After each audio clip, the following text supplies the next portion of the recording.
Hi, this is Nehal Kazim, and today we're going to be going through the 5 key decisions in Meta Ads. These are decisions you're making whether you know it or not at 1,000 a day or 100,000 a day in spend. And so the 5 steps are, or the 5 decisions that you are making are launching, scaling, maintaining, decreasing, or pausing your test. And so the way that this expands is that for each of these phases, there's a mindset around it. So for launching, of course, you're exploring and finding what may work for your brand. For scaling, you're exploiting what's working to do more of what's working for your brand right now. With maintenance, the goal is to monitor what was working or at least keep it at the existing stage so that you can find the opportunity to scale again or get any learnings out of it for your next test. Then it's decreasing, so in terms of pulling back spend, and then pausing to stop and analyze to change what would actually work for your next test that you are going to launch. And so let's break each of these steps down so that you can see the mindset behind them, because a lot of the brands that we do audit,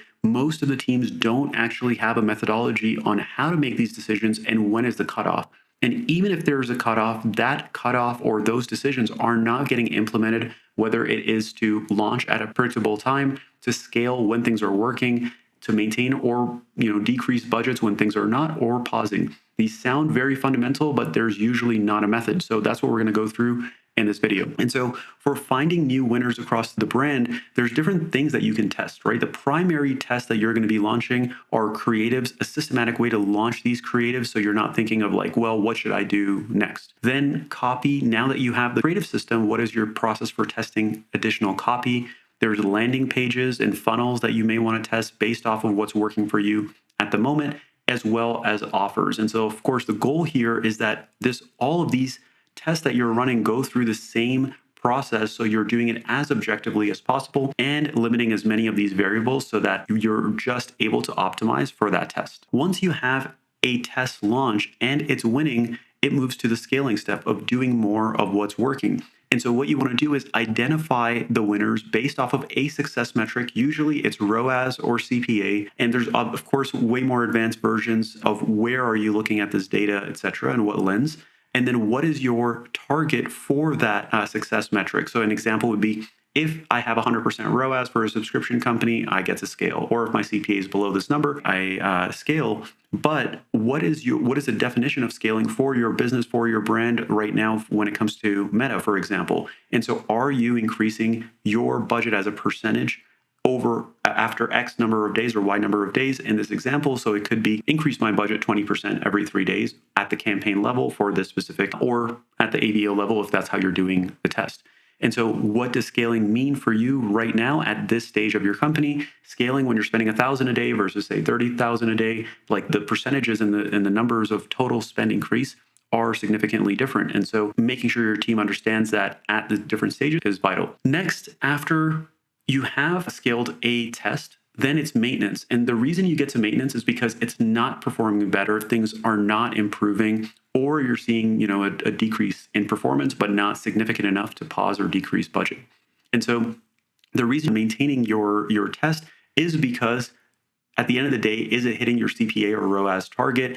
If not, how far off is it? And so this is meant to be a no BS analysis of what's going on, because if you are looking at your test and things are not improving, you're going to maintain before you do pull back. And what are the actual performance of that specific creative or funnel or offer, just so that you can monitor it based off of the metric that matters most in your business. Then you want to monitor volatility, because the goal is like you're not making decisions right after the worst performance days. For your brand. So for some brands, it is the weekend that is the worst for them. And for others, weekends are amazing. What are the worst days? And not only not make the decision right after those, but change your look back window so that you're looking at 1 day, 3 days, 7 and 14, so that you can see a full picture of what is happening with that test. Then monitor view through volatility, because if you are a brand with a lot of promotions or product launches or drops that you're doing, there's usually a lot of view through purchase conversions, and that changes your decision making significantly. And so frequently we separate out click through and view through just to make sure that we're not skewing our decision making process. And then lastly, depending on how your campaigns are set up, there is a lot of volatility on budget allocation and reallocation for your creative tests, your offer tests, etc., based off of how Meta wants to distribute the budget. or not. And so when you're doing this analysis, you're at this maintenance or hold stage. You have to decide of when do I make my decision and how much more spend is my specific test getting or not. After that, there is a point where you will have to decrease your budget based off of poor performance. And so what a lot of the challenges I see for media buyers is that they are in this black and white or red and green thinking. It's either a winner or it's a loser. But there's a lot of opportunity in the middle when things were working and they stop working. How are you transitioning that out instead of just turning it off? That's really the goal here of decreasing and pulling back of what's not working, but not completely turning it off, because things do make a comeback.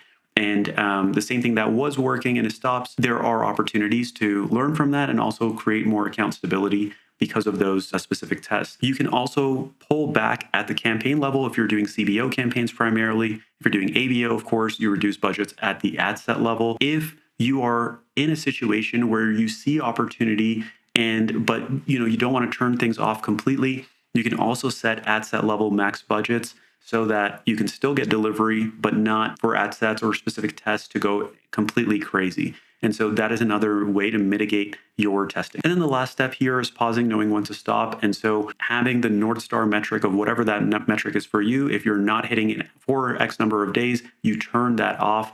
And what is the timeline to pause? So for example, if you normally launch on Fridays, then you know that by next Friday, you're going to make a decision, and maybe there's some buffer room, if things are close to your target or not.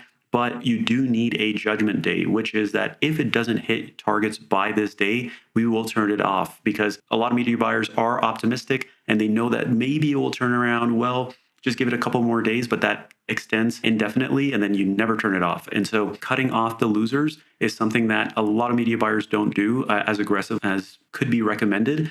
And there's always that opportunity to further keep, slicing and turning off the 5%, 10% of your poor performers. In action, this is what this framework looks like. Day 0, you launch your test. Day 7 is the scale. And what the scale looks like, so let me give you an example. Like day 0, you launch your test of like concept 184 for offer A, funnel B on Meta, right? So as an example of like a test. By day 7, it's hitting targets on incremental ROAS as an example, 100% on Northbeam as in terms of if you're talking about more advanced benchmarking here. So you scale, you add more budget. But after day 21, things stop performing. And so you are starting to monitor this and maintain the current spend and not push it aggressively. And then after day 30, you might have to reduce campaign budget based off of that specific test, or put a ad set a max limit. And then by day 45, potentially, you may pause that test. So that is what the framework looks like in action. Again, these are the 5 stages that you have to decide on. What is my cadence that I'm actually launching? How do we decide on scaling based off of the North Star metric? When do we decide to maintain? And what's like the buffer of like where the room that we're willing to give based off of that North Star metric? When do you pull back? And then when do you pause? Having the ability to do this systematically in your company is very important, because you're going to keep optimizing for what's working and then cutting off what's not, but making sure everyone is on the same page and triangulating for that same objective. And so take this method, send it to your team, audit your campaigns now, like and subscribe for more. And if you're looking for a agency to add your next million a month in revenue, join our waitlist on adpros.com. I will see you on the next video.